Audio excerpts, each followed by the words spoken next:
Doutor Marcelo Pedreira, mais uma vez na janela da Paulista.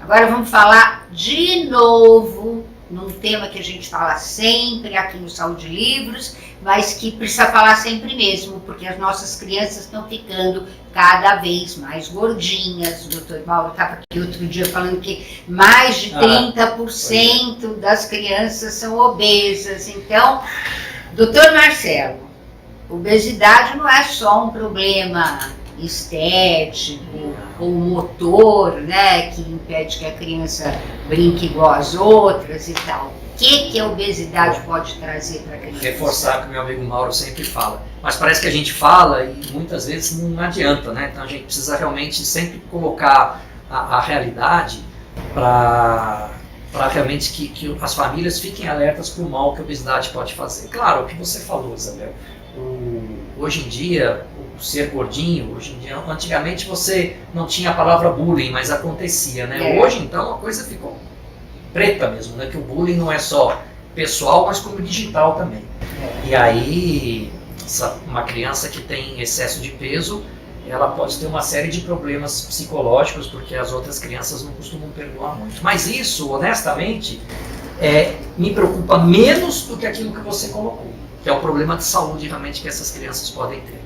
Então a gente sabe hoje em dia que o mundo que nós vivemos, com os fast foods, as comidas com altos índices calóricos, a criançada hoje em dia preferindo ficar muito mais atrás de um computador do que fazer atividade física, a falta de locais para fazer atividade física, as crianças não conseguem mais brincar na rua hoje em dia. Tudo isso, Isabel, faz com que, se os pais não ficarem muito atentos, a criança ganhe muito mais peso, né, do que ela deveria ganhar.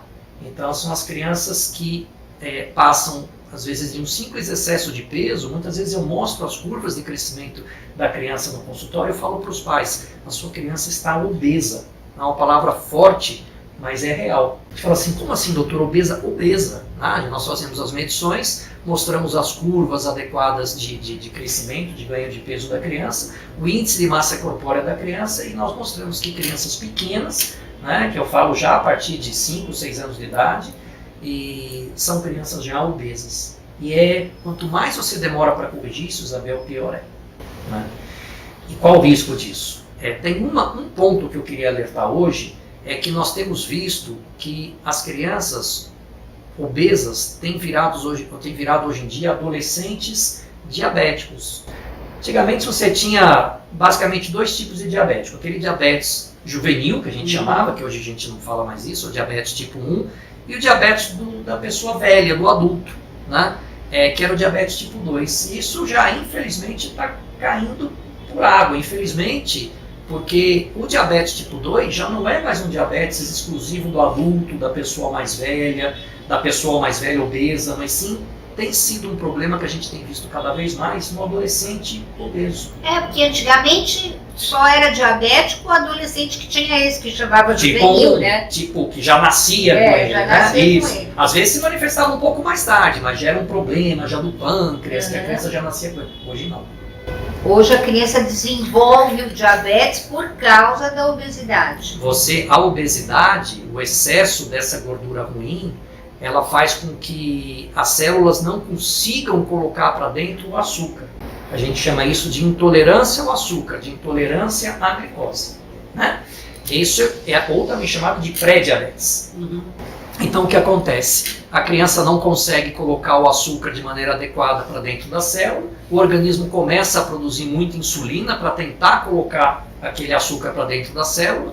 Vai chegar uma hora que mesmo essa insulina que o organismo produz não consegue colocar aquela glicose para dentro da célula. Vai sobrar açúcar ou a glicose no sangue.